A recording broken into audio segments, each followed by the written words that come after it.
আসসালামু আলাইকুম ভিউয়ার্স। আজকে পোকো X3 Pro নতুন একটি সিপিইউ ইনস্টল করতে যাচ্ছি।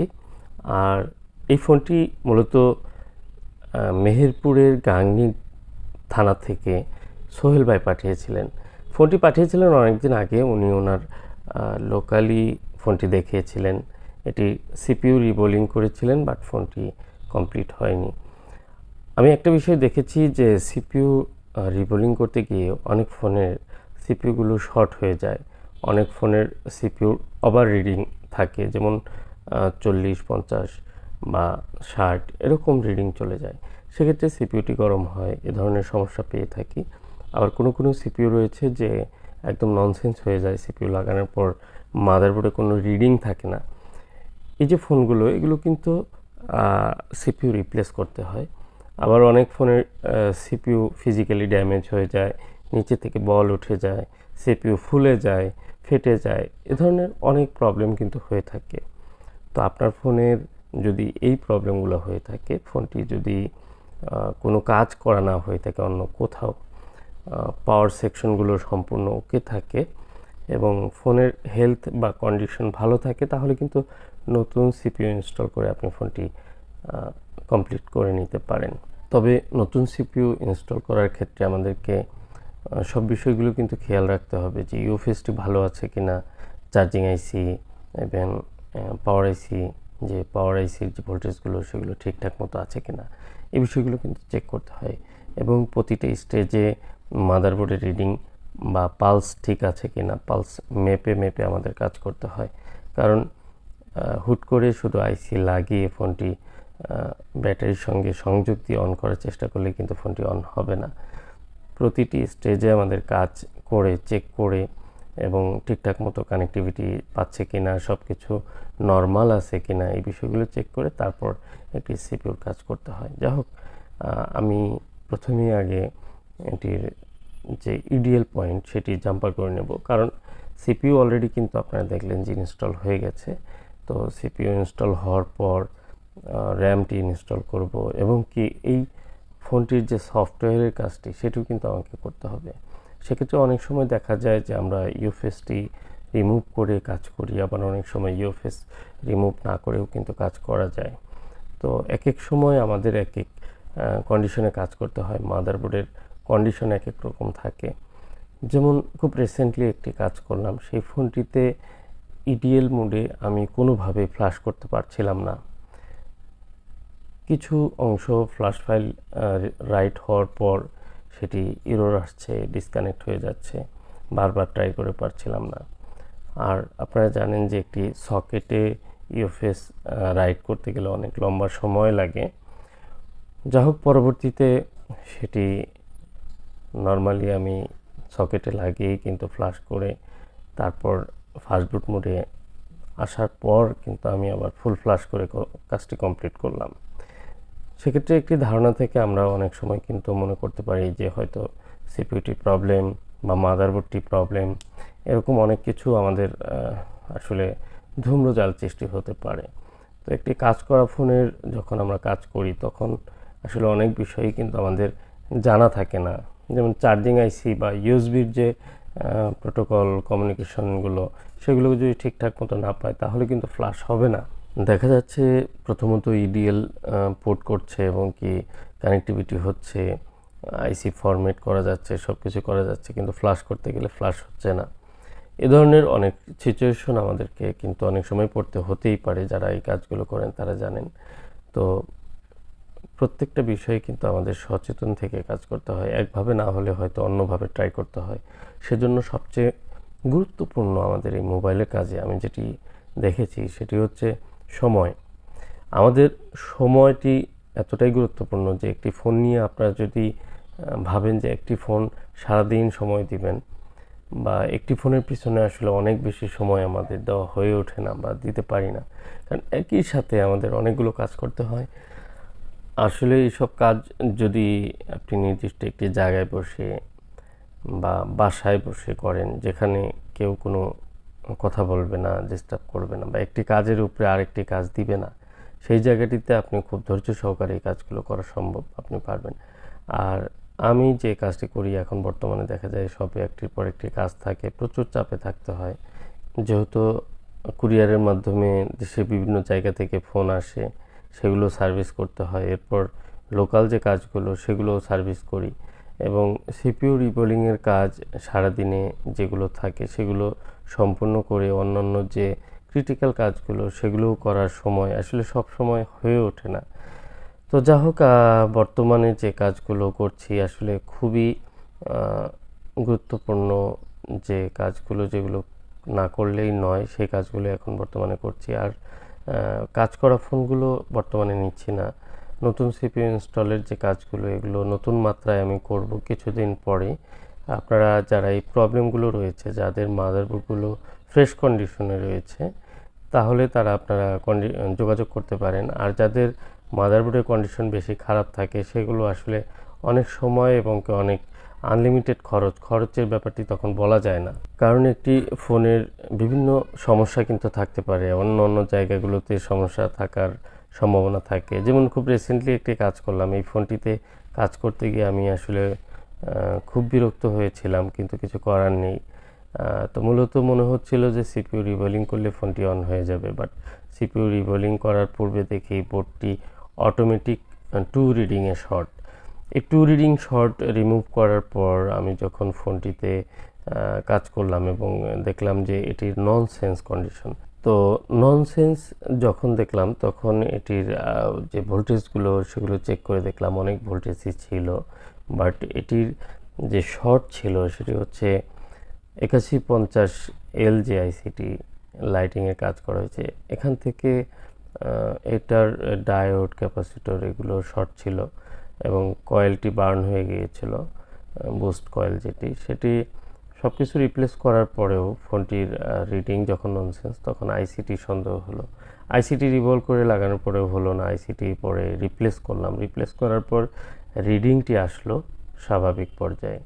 তো পরবর্তীতে আমি সেটটি রিডিং যেহেতু স্বাভাবিক পর্যায়ে, সিপিইউ অলরেডি রিবোলিং করে লাগালাম, কিন্তু তারপর ফোনটি অন হচ্ছে না।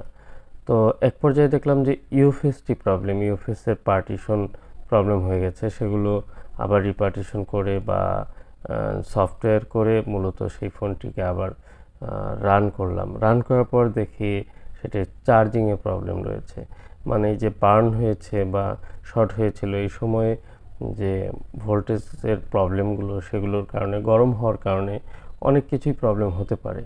তো যা হোক, এক পর্যায়ে সেটি চার্জিং আইসিটিও রিপ্লেস করলাম। রিপ্লেস করার পর সেটটি হাতে দিব, সেই সময় দেখি সেটির ইয়ার স্পিকার কাজ করছে না। তো আসলে কতটা জটিল হতে পারে একটি কাজ ধীরে ধীরে।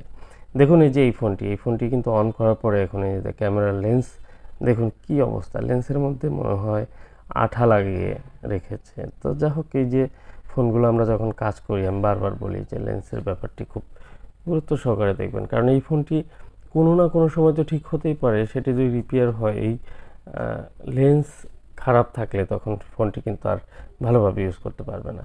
যাই হোক, এই ফোনটির যে লেন্সটির মধ্যে এমন এক ধরনের আঠা, আমি বিভিন্নভাবেই কিন্তু এটি ক্লিন করার চেষ্টা করছি, কিন্তু সম্পূর্ণ ক্লিন হচ্ছে না, আমার মন মতো হচ্ছে না, সেটি ঘোলা থেকেই যাচ্ছে। তো যাই হোক, ক্লিন না হলে এটি রিপ্লেস করে দিতে হবে মনে হচ্ছে, আমি চেষ্টা করছি। তো এই যে প্রবলেমটি, এই প্রবলেমটি কিন্তু আমাদের ছোট্ট একটি ভুলের কারণে, লেন্সগুলো শুধু ছোট্ট একটি প্যাকেটে বা কোনোভাবে টিস্যুতে মুড়িয়ে রাখলেও কিন্তু এই লেন্সগুলো ভালো থাকে। তো এই বিষয়গুলো খেয়াল রেখে আমাদের কাজ করা উচিত। যখনই যে কাজটি করব আমরা খেয়াল রাখবো যেন সুন্দরভাবে কাজগুলো সম্পন্ন করা যায়, আর কাজটি আমার কাছে না হলেও অন্য জায়গায় যেন ভালোভাবে কাজটি হয়, সেই বিষয়টি কিন্তু আমাদের লক্ষ্য রেখে কাজ করা উচিত। তো যা হোক, সেই ফোনটি পরবর্তীতে অডিওর যে প্রবলেমটি ইয়ার স্পিকারে, সেটি কিন্তু ইয়ার স্পিকার যে টপ আইসিটি উপরের স্পিকারের, সেই আইসিটি খারাপ। সেই আইসিটি পরে রিপ্লেস করার পর ফোনটি ঠিক হলো। এখন একটি ফোনের এতগুলো প্রবলেম কেন হলো? এটি হতেই পারে, যে কোনো কারণে হতে পারে, কিন্তু আমরা যে বেসিক কাজগুলো সাধারণত দেখি যে নর্মালি এই ফোনগুলো যখন ডেড হয়ে যায়, পোকো X3 Pro, বা পোকো X3 যে সাউন্ড প্রবলেম, এগুলো জাস্ট সিপিইউটি রিভলভ করলে হয়ে যায়। সব ধরনের যে ইস্যুসগুলো, এগুলো আর কোথাও কোনো হাত না দিয়ে সিপিইউ র্যাম রিভলভ করলে হয়ে যায়। তো এই যে জায়গাটি, এই জায়গাটিতে কাজটি যেন বড় না হয় সেই বিষয়ে লক্ষ্য রেখে কাজ করলে আমার মনে হয় কাজটিও সুন্দর হবে এবং পরবর্তীতে এই ফোনগুলো আর কোনো সমস্যাও হবে না, ভালোভাবে ইউজ করতে পারবেন। আর বিশেষ করে কিছু ফোন রয়েছে পোকো X3 Pro যেগুলো খুব রেয়ার, যে সেগুলোর লাইট সেকশন বা কোনো একটি সেকশন শর্ট হয়ে যায়।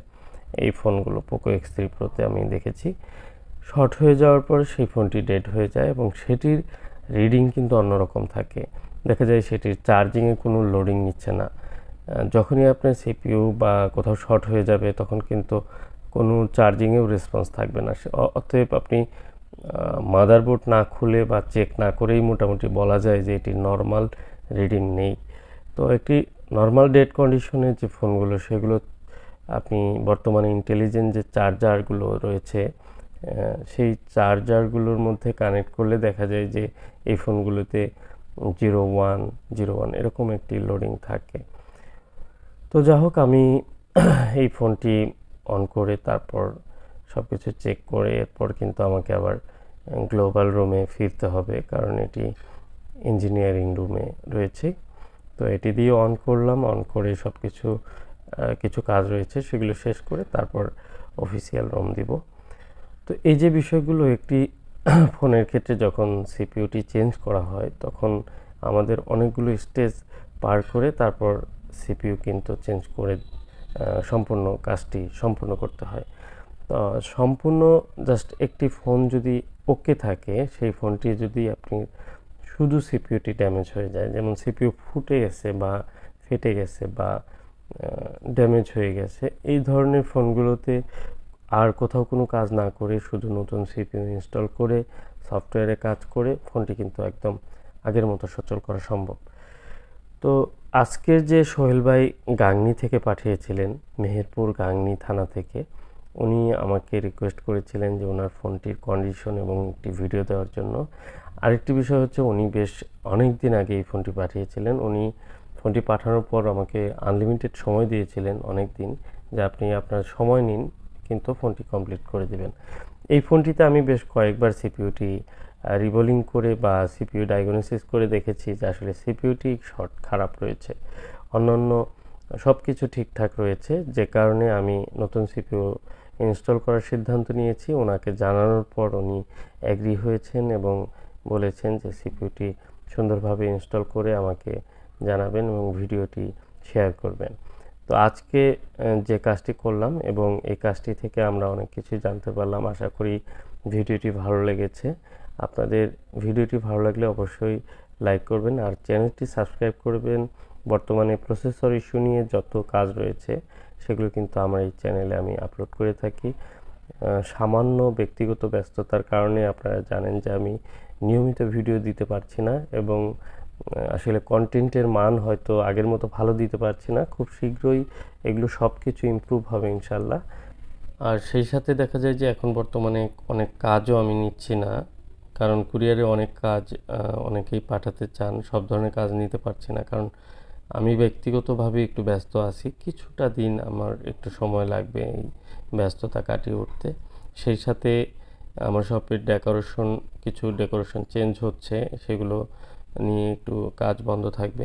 সব মিলিয়ে আশা করি খুব শীঘ্রই আপনাদের সঙ্গে নতুনভাবে দেখা হবে এবং খুব ঠান্ডা মাথায় কাজ করা আমি পছন্দ করি, যেন কাজগুলো প্রতিটি সম্পন্ন হয়।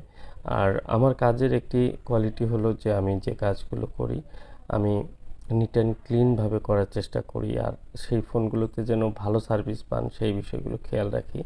আর যেহেতু অসংখ্য ফোনের কাজ করেছি, কারো কোনো ফোনের যদি কমপ্লেন থাকে সেগুলো কিন্তু আমি অত্যন্ত গুরুত্ব সহকারে দেখে থাকি। আপনারা কারো কোনো কমপ্লেন থাকলে বা কোনো ফোনের সমস্যা থাকলে আমাকে অবশ্যই জানাবেন। আর যারা নতুন করে সমস্যায় পড়ছেন, বিশেষ করে এই পোকো ফোন নিয়ে বা অনেকগুলো রেডমি, xiaomi, স্যামসাং, ওয়ানপ্লাস অনেক ফোন রয়েছে যেগুলো নিয়ে সমস্যায় পড়ছেন, তারা আমার হোয়াটসঅ্যাপ নাম্বারটিতে যোগাযোগ করতে পারেন। ডিসক্রিপশনে আমার হোয়াটসঅ্যাপ নাম্বারটি দেওয়া থাকবে। আপনারা অবশ্যই যোগাযোগ করে কুরিয়ার অথবা সরাসরি আসতে পারেন। আপনার ফোনের কন্ডিশনের উপরে নির্ভর করে যে আপনার ফোনটি নিয়ে আপনি সরাসরি আসবেন না কুরিয়ার করবেন। কারণ কিছু কাজ আছে যেগুলো অনেক সময় লাগে, সেই ফোনগুলো নিয়ে সরাসরি আসলে সেই কাজগুলো কিন্তু করে দেওয়া সম্ভব হয় না। এই বিষয়গুলো অবশ্যই মাথায় রাখবেন। আজকের মতো এই পর্যন্তই। ভিডিওটি যদি ভালো লাগে অবশ্যই কিন্তু লাইক করে যাবেন। আর যারা ফ্রেন্ড সার্কেল রয়েছে, বন্ধুবান্ধব রয়েছে, তাদের সাথে শেয়ার করে রাখবেন। এই ধরনের প্রবলেম নিয়ে কেউ যেন কোনো ধরনের বিড়ম্বনা না পড়ে। আসসালামু আলাইকুম ওয়া রাহমাতুল্লাহি ওয়া বারাকাতুহু।